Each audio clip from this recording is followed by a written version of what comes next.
University of the Baltimore streets. My midnight forays to hang with my boyfriend at the 7-Eleven came to an abrupt halt in the fall of 1985, once the school year began. To this day, I cannot believe I kept that routine for much of the summer, considering the Baltimore City landscape at the time, which was far from the charmed description of Charm City. This is Baltimore, where you gots to be more careful. Don't get it twisted. This ain't Maryland. This is Murderland. By the mid to late 1980s, Baltimore was becoming known for having one of the most dangerous inner cities in the country per capita. This was especially true for kids my age, 14 and 15 years old, who were among the most likely in the country to be murdered by peers. Became the norm that a dude could get killed after simply stepping on someone's brand new sneakers, or not giving up their dookie chains or leather puff jackets. Don't think for a minute that girls were exempt from violence. One of my homegirls got stabbed to death with a kitchen knife in a family fight. Hair salons seemed like a common place for dudes in a jealous rage to gun down their girlfriends. We also got jacked if we were too fly in the wrong place at the wrong time. And let's not even start on the drug game and the treacherous murders that inspired. We'll get to that. Now, not every block of every street was a war zone, but there was nowhere that you could go and not be on guard.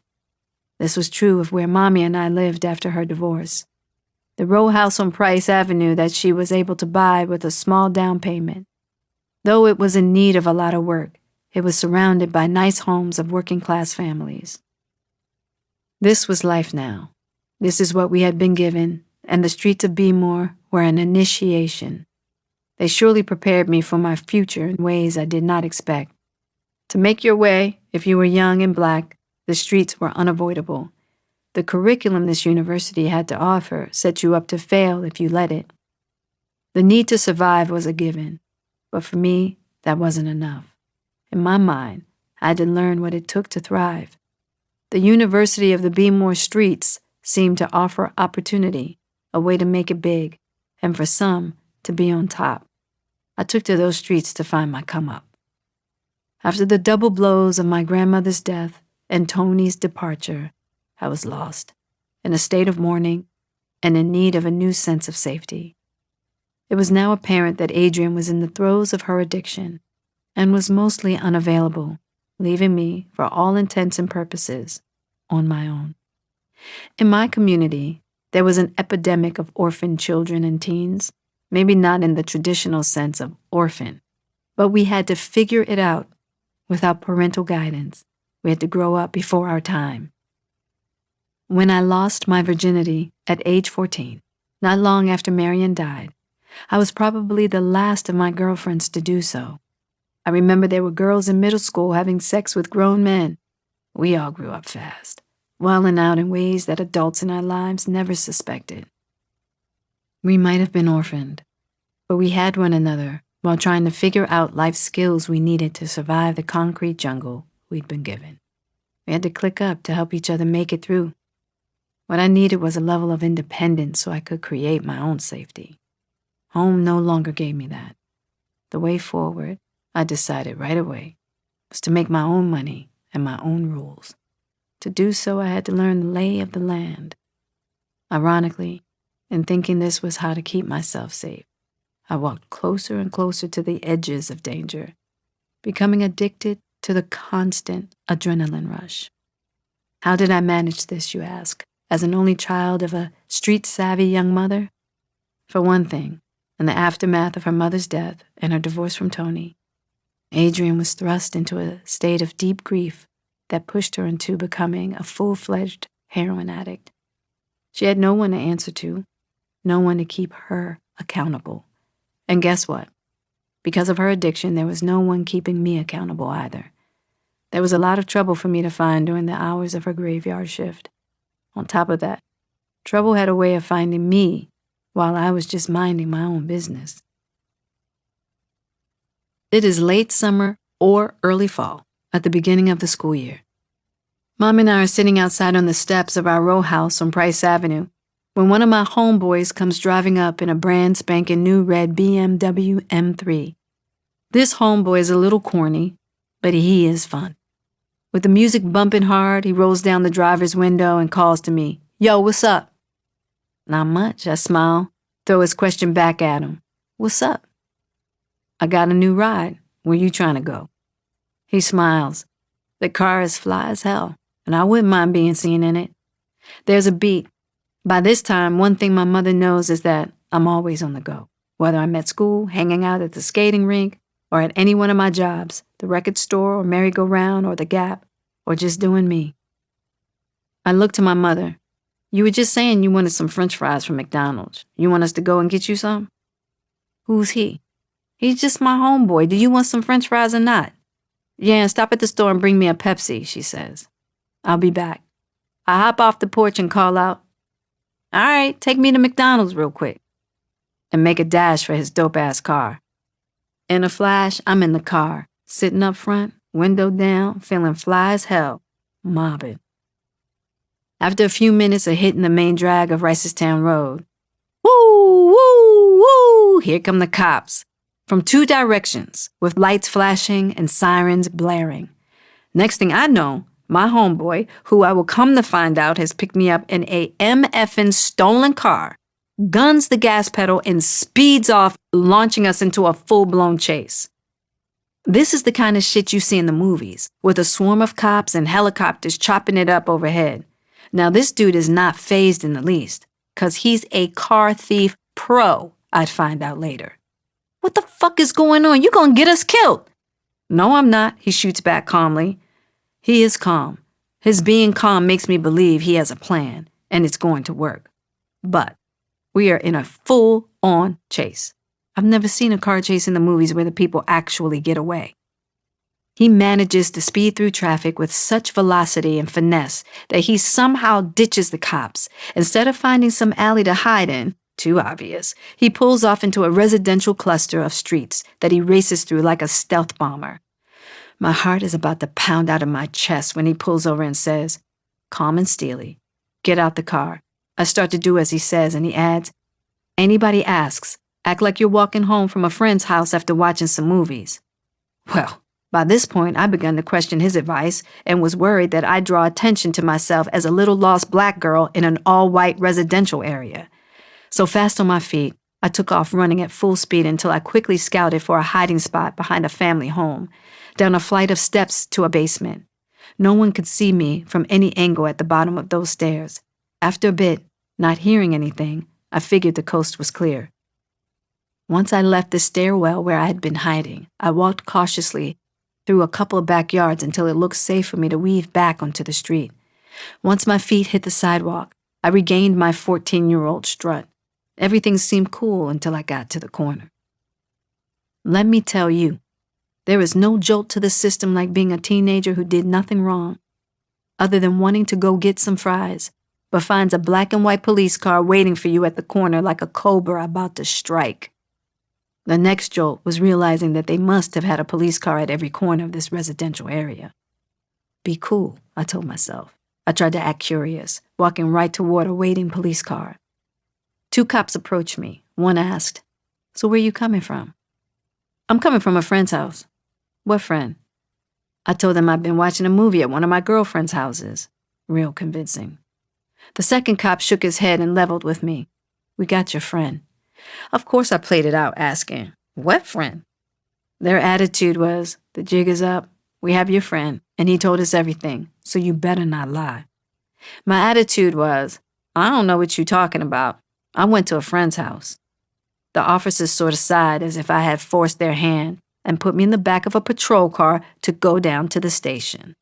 The police station. The first person I saw when I walked in, looking glum, was, guess who? Homeboy didn't say a word. The cops took me over to a desk, sat me down, and asked, "Now do you want to tell us what happened?" "Officer," I said, telling the absolute truth, "I don't know anything. All I know is that he picked me up and we were going to McDonald's, and then the next thing I knew, we were being chased." They conferred and decided, unsurprisingly, I guess, to call my mother. A short time later, Mom showed up, annoyed as hell. But she believed me when I told her that I knew nothing, therefore had done nothing. The big lesson here was, don't ask questions, ever. The less you know, the better.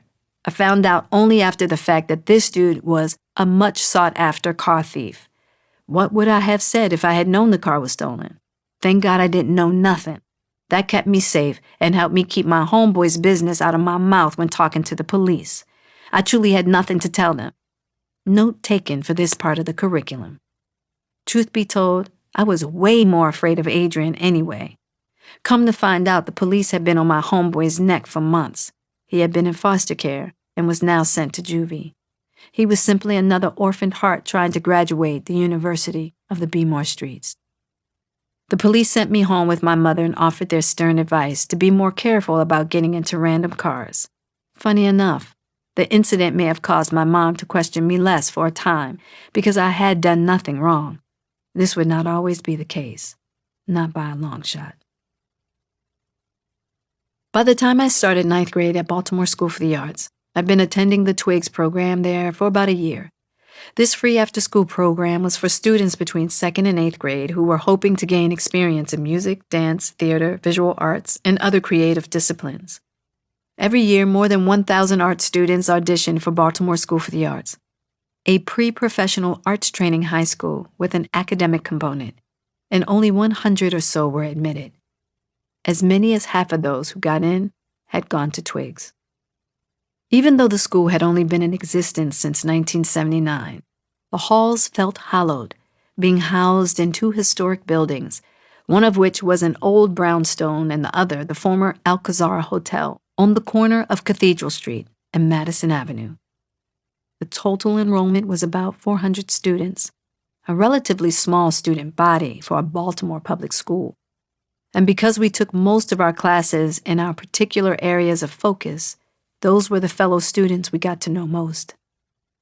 Acting was always the thing that I most excelled at and seemed to be a viable professional path, although my passion for self-expression lent itself to a range of other interests. Whenever possible, I'd take every dance class I could. Modern, ballet, African, jazz, you name it. I loved visual arts too. Because voice, like movement, was so much a part of the actor's instrument, I managed to get vocal training as well. I was very lucky to have a special person early on who encouraged me to see my own possibilities. He was Donald Hicken, the head of the theater department. Donald was kind but firm, willing to go to bat for me when and if the situation warranted. There came a point, however, when I most surely began to test his patience. After he looked the other way too many times as my attendance record increasingly left much to be desired. That point was when I basically went missing along with my schoolmate, Corey Washburn. We weren't actually missing at all. Corey and I had just decided that we should get ourselves to New York City because another BSA schoolmate, Josh Charles, was living there in his own apartment and everything as a full-on working professional actor.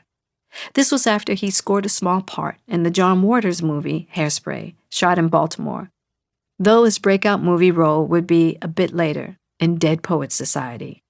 It seemed like an excellent idea that we should head to New York to hang out with Josh and learn the ways of having a real deal gig in show business. Josh Charles, who may be best known for his stellar work as one of the leads of the TV series The Good Wife, was already cool as hell back then. He and I had been friends since elementary school. At age 9, Josh had swag and was the coolest white dude we knew. After attending different middle schools, he and I reunited at Baltimore School for the Arts. Early in high school, he started booking professional jobs as an actor and soon after left BSA to go live and work in New York, which to me was dope as hell. When I called Josh and asked, can Corey and I come to New York and hang? He, being who he was completely down to host us. We couldn't wait to see his New York City apartment and all the trappings of making it big. In our eyes, he was living the dream. The sticking point was what to tell my mother, who was starting to wonder how much I could be trusted, especially after I stole her rental car, a Ford Escort, when she was out of town one weekend. There was no malice or forethought, as in not premeditated. It was just that I needed some wheels to go to the skating rink. I was still in the ninth grade, and I had no license. I'd driven only in a parking lot a few times with Tony, but I managed to drive the Escort through the streets and pick up my friend Warren, a senior who drove to pick up the rest of our friends. We went all the way to Crystal Skate Palace, a rink in Temple Hills, as far as you could go without leaving Maryland at the eastern border of D.C., where we skated and then dropped off everybody back at Warren's house. From there, I got behind the wheel and returned to Price Avenue without incident, except I didn't know how to parallel park. In a panic, I drove back to Warren's house, made him come home with me and parallel park the rental car and take the subway home. Phew.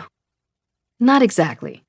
The first thing Adrian said when she returned home was, "Did someone move my rental car?"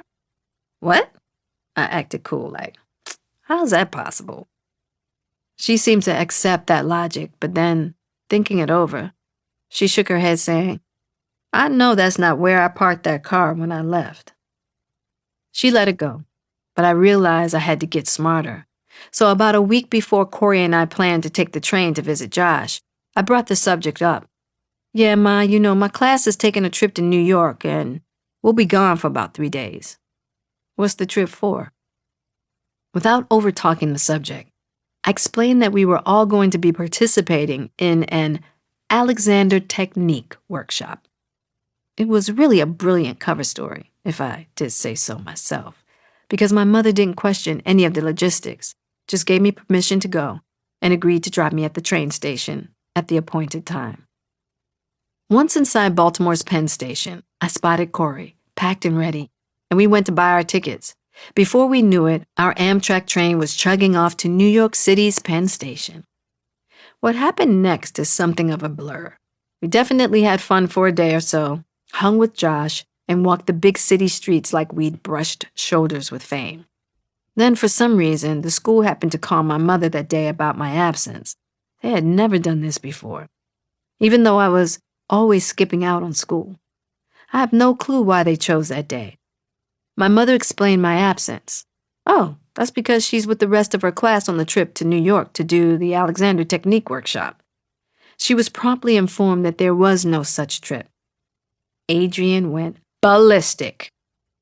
First thing she did was to call her sister Karen, screaming in a panic, "Jada's in New York by herself and I have no idea where she is." All hell broke loose. Mom was clear that I had lied to her and there was no trip. Her next mission was to locate me.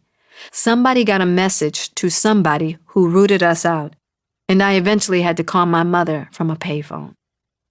Her rant went something like this. "Jada, what the hell were you thinking? How dare you lie to me like that? And you had the nerve to have me drop your ass off at the train station. You need to come home now." Contrite, I said, "I'm sorry, Ma," and then went on to tell her how badly we wanted to experience what it was like to have a professional career like Josh. "Jada, get home." My mother was not having it, and she could have cared less about my reasoning. Her child was in New York with no supervision, and she had no way to get her arms around this situation other than to insist we immediately return to Baltimore. Corey's family had been contacted about our escapade too, and we were both in major trouble. Because it was already late, we were told to take the train home in the morning. For all my bravado, I'll never forget how scared I was to go back and face the righteous indignation that was to come. The wrath of Adrian met me at the train station. "Get your ass in the car." Adrian is pissed to this day. There is nothing like walking into a poppin' club when you are 15, 16 years old, no ID requested, and you feel like you own the spot. It's dark, it's moody, and all kinds of possibilities await. But my focus was the dance floor, and at Club Fantasy, as with other clubs like Signals, Godfrey's, and Odell's, the music was what made it. And these days, Baltimore had a very specific kind of house music. Local artists like Miss Tony, a drag queen, How You Wanna Curry It, Pull Your Guns Out, were big. Records like The Dominatrix Sleeps Tonight by Dominatrix, Dominatrix, or the classic It's Time for the Percolator, became collector's items. Hearing any of those joints always got me hyped for the dance battles. Once I arrived at a club, say, Fantasy, I'd be waved in. At most places, I knew everyone, from the bouncers to the owners to the bartenders, along with my homegirl Fawn, whom I met at my job at Merry-Go-Round. I'd go directly to the dance floor, which had already been taken hostage by some of the boldest dancers in the house. The floor was packed, battles underway, and I'd jump right in. Winners were determined by the crowd responses with calls of, "Ooh, damn, yo!" And a sound level that rose, the better you did. In the early days, they didn't see me coming. I was petite and considered tomboy cute in my pink hair, jabot baggy jeans, and a pair of fresh, clean white Reebok Princess sneakers. My style set me apart. On the floor, I had absolutely no fear or hesitation to go at all the boys who were dominating the battles. I'd whirl in with some of my hip-hop mixed with house moves, going from Running Man or the Cabbage Patch until I'd arch my back into some African moves that I learned at BSA, stomping my feet as my torso turned rapidly, twisting from right to left. As the crowd started to cheer, I'd throw in a little modern dance with a sprinkle of some pirouettes and finish with a bit of house footwork. And jokers trying to get one up on me were thrown. Even if my moves weren't always the best, I was a performer, and my showmanship was always hard to beat. Eventually, I earned a reputation as a formidable dance battle threat. Any chance I got to perform, I took it. Dance battles came hand in hand with lip-sync competitions where I could pull off a damn good Prince impersonation, leading to local and even national talent shows. These were unforgettable good times. My greatest joy was found at the skating rink, Painter's Mill, where I practically lived for most of my high school years. They'd play everything from the SOS Band with songs like Just Be Good to Me or Tell Me If You Still Care to the Gap Band's Yearning for Your Love, which was a couples skate favorite. Then there was Michelle A's Something in My Heart. But nothing fills me with nostalgia more than a song by Keith Sweat called Make It Last Forever. Everything about that song is just so East Coast. It's summertime, it's young, wild, and free. I'm so grateful that my generation grew up in the early days of hip-hop. Rap music had always been about merging influences that weren't being represented in the mainstream. MCs had to bring an individual style to the mic, as well as clever rhymes. What I loved about hip-hop at the time was that it was an outlet for rebellion with an Afrocentric focus, which gave us education about our Black history that we weren't getting elsewhere. Our history education in school was a joke. For the most part, we weren't learning about our roots, about social injustices in our communities, or about our heritage and African civilizations. We couldn't even get the full scope of slavery, so we were left to the brilliant minds in hip-hop like Rakim, KRS-One, Public Enemy, Sister Soldier, the X-Clan, MC Lyte, Queen Latifah, Salt and Pepper, Sugar Hill Gang, Grandmaster Flash, Poor Righteous Teachers, and so on. They infused the culture with pride. Through their lyrics, rappers were also walking middle fingers to the systemic barriers that told us we were unworthy of equality and prosperity, and that resistance reverberated down our streets through our speakers. The messages were different depending on who was rapping, and the more individual you were in your presentation and delivery, the greater chance you had of cutting through a lot of competition. The women rappers who started coming to the fore in my teens were phenomenal. They could hold their own with any of the male rappers and then some. Their rhymes sent messages of female empowerment in contrast to the misogynistic messaging that would soon dominate hip-hop. They taught us to take ownership of our voices, our lives, and our bodies. On top of dope rhymes, we had dope style. Like most of us, I had a sneaker collection, and every pair was as pristine as the next. From there, I could rock a Russell sweatsuit with Reeboks that matched the color, or Fila sneaks with a Fila sweatsuit with my hair electric blue, before that was the thing to do. The side of my head shaved and a rat tail down on my ass, along with the complement of gold herringbone necklaces, nugget rings, bamboo earrings, and even small gold ropes around my ankles. But I had no problem rolling into the rink with a skirt over vertically sliced up jeans and a bleached denim jacket full of buttons with images of Prince, Madonna, and Duran Duran. Prince's style in dress and music was audacious and unapologetic from the start and made me a lifelong fan. And he was a masculine dude who wore makeup and high heels. His high-pitched whines and his screams contrasted with baritone vocals, a riveting combination. Just lip-syncing to songs like I Would Die For You or Let's Go Crazy was so much work. I could only imagine what it was like for him to actually perform them. Prince was one of my first artistic examples of the electrifying beauty of mixing different worlds and energies. He proved that they not only could mix, but were a necessary recipe to create something unique and different. These influences taught me that being fly wasn't just being pretty. Be a movement, a living, breathing testament. Not only was your art your life, but your life itself was the greatest masterpiece of all. How you walked through the world was as important as what you were creating. Trust and believe me when I tell you, I learned how to walk in the world and create an entrance. The clubs, skating rinks, and parties weren't only for fun and good times. They were also where I would meet some of the more learned professors of the University of the Baltimore streets. Baltimore was infested with every kind of drug, but heroin reigned. Starting in the 1970s, drugs had sent an avalanche of money into the predominantly black neighborhoods of every major city.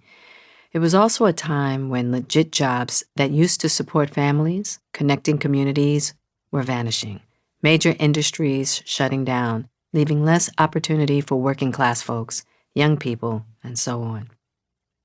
Many would turn to the drug business to make ends meet, or for a quick come-up, or even to support their own habit.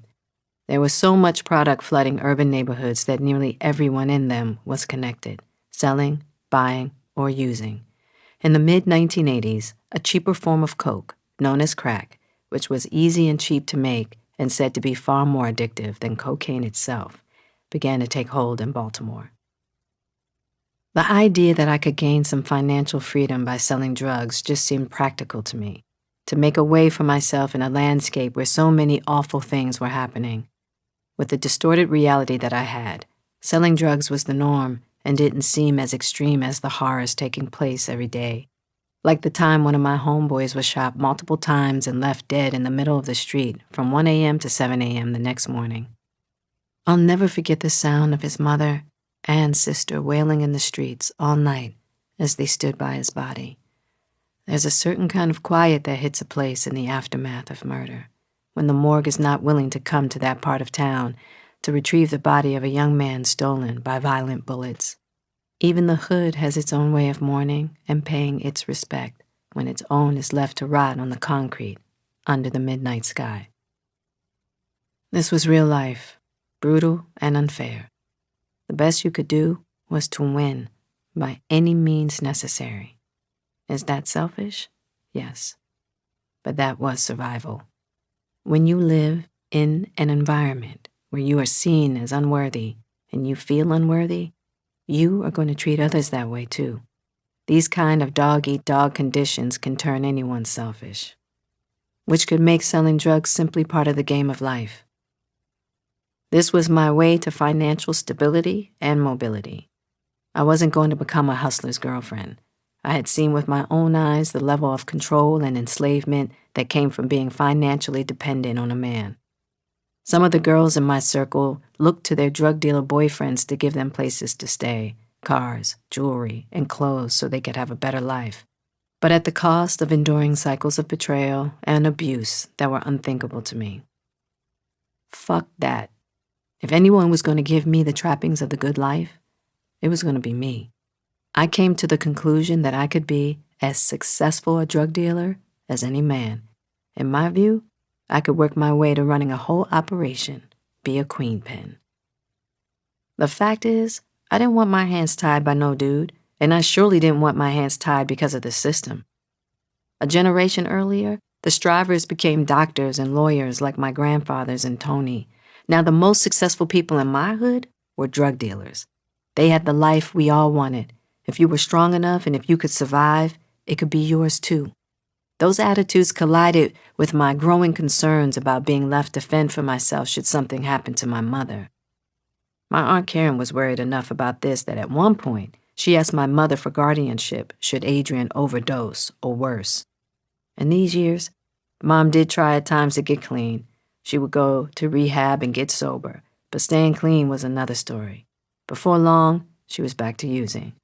My need for vigilance at home kicked into high gear as my mother became more and more unreliable. My Aunt Karen had also been an addict but had kicked the habit and stayed clean. A key to her sobriety was attending NA meetings. In fact, it was in those same meeting rooms where Robsell found the support he needed to stay clean after he came back to Baltimore from California in the mid-1980s. When I worried that my mother would never reach her bottom and stop using for good, I found faith in the 12-step rooms and the testimonies of people who had come through hell on earth by the grace of God. Their stories were seemingly unredemptive. Some had lost their families, their jobs, and their homes, even sold their children for drugs. Yet in those rooms I saw the miraculous power of God to help the most powerless find redemption, love, and forgiveness, and begin their lives anew. These testimonies gave me hope that Adrian and I would be okay. But after feeling hopeful and then being let down again and again, you just get numb, and you stop allowing yourself to feel anything other than apathetic. One day when I was at my part-time gig at Merry-Go-Round, my mom came in so high I couldn't believe she had managed to drive to the store without an accident. She wanted to put a leather trench coat on layaway so she could give it to me for my birthday. I had never felt embarrassed in public by her, but when she started talking to the dude who ran the store, whom she knew and who had come over to say hi, and nodded off standing upright, I felt that shame. "Ma," I shook her arm. She opened her eyes and took a deep breath, reached into her purse for the cash to put down for the coat on layaway, and made an excuse that she was tired after a long night at the hospital. Nobody said anything to me after she left. I made no effort to explain what we had just witnessed. We all knew what it was, and there wasn't one person in that store who hadn't been touched by the epidemic of addiction. Although I knew I wasn't alone, it didn't make the moment any less painful. Seeing her condition in the isolation of our home gave a false sense of normalcy, but in public, I could not ignore the severity of my mother's addiction. It was clear that something was really wrong with her, with me, with us. My resentment didn't surface until an incident with one of Mom's boyfriends. Adrian had always been careful about bringing the men in her life home, especially after her divorce. That changed when she started seeing Anthony, the definitive, tall, dark, and handsome type, who also happened to be a full-blown heroin addict. He was at our house often, and eventually, things started going missing. Between Adrian and me, in terms of jewelry, clothes, and cash, we were a decent lick for someone who knew where to look. Otherwise, the narrow 3-story row house was no invitation to a thief. It had doors that closed only when wedged with newspapers, a kitchen with a dirty, stained, yellow linoleum floor, which never improved no matter how much you scrubbed it, rusted metal cabinets we never wanted to store food in, wood floors in need of replacement, and barely any furniture. It wasn't so much a home as a place to lay your head. The door to my bedroom didn't even have a doorknob, let alone a way to lock it. At one point, a shopping bag full of new clothes and some money of mine disappeared, and my mother mentioned that she couldn't find a necklace of my grandmother's that she shared with my Aunt Karen. Our next-door neighbors informed my mother that they had seen Anthony climb through my bedroom window to enter the house and leave with some items.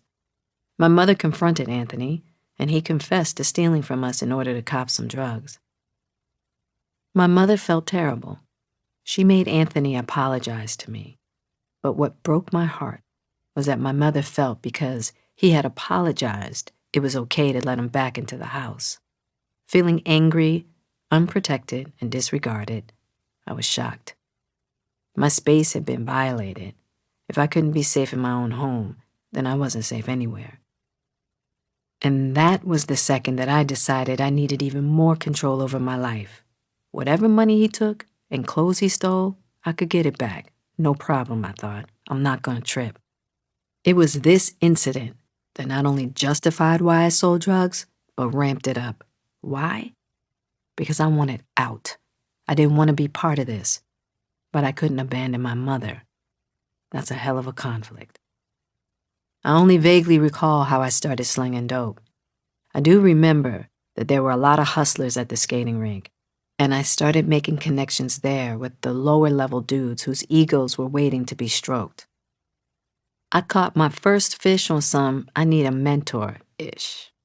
Someone to show me the ropes because I needed to make some money. At first, M, we'll call him M, asked if I wanted to make a drop for him. I told him, nah, you should give me something on the arm, and if I do right by it, we'll take it from there. I knew I didn't want to be a mule.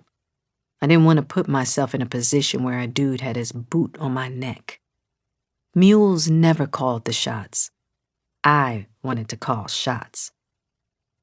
M smirked and stared at me for a minute. I don't think he took me seriously, but he wanted to humor me and himself. Finally, he laughed. All right, shorty. He gave me a little something to get started. Before long, I worked my way up to BP. We'll call him BP. He was a handsome mid-level hustler who taught me how to use a gun and how to look out for myself, and later helped me set up a spot in Cherry Hill where I could sell dope out of a first-floor apartment window. I was soon introduced to Chet, who was making his way to kingpin status and would eventually serve 10 years in the penitentiary. The first thing Chet taught me was how to be on the low, as in no flashy cars, jewelry, none of that. The second thing was to always have a legit job. The third, I needed a plan. Being fashionably late to sophomore year orientation for the theater department was my intention, another way to make an entrance. We were required to report to the massive performing hall at Baltimore School for the Arts, an imposing room. It was memorable for its super high ceilings and a stage built from beautiful dark wood. As I saunter in with my new extended rat tail down to my butt crack, I immediately catch eyes with a new dude across the room who is engaged in a very energetic conversation with one of our classmates. He's wearing a thick, old-school alpaca sweater and jeans. He has beautiful brown skin with big brown eyes, heavy eyebrows, and a tiny peanut head. The minute I turn and notice him, he's already staring at me. Me catching his eyes gives him the gumption to walk across the room and come right to me. Boldly, he smiles a big old smile, showing off his big old teeth, and puts out his hand to shake mine. Hi, he says. I'm Tupac. I'm struck by the power of that unusual name, Tupac. His smile will become an unforgettable feature. 1,000,000 watts of white teeth, and his hands feeling strikingly clammy, becoming an ongoing joke between us for the duration of our friendship. The power of his presence lets me know right away that he is something special. I'm Jada, I smile back. Nice to meet you, Tupac. Hi, Jada, he says. From the gate, Pac was an undeniable charismatic who could captivate any room, peanut head or not. He hadn't yet told me his story, or that he was already making moves as a 15-year-old rapper to be the next Rakim, or that he had serious acting chops. But I would soon find out all of that, and so much more. What I didn't expect, even with the uniqueness of his vibe, was that this young man and I would create a bond that would impact my life forever.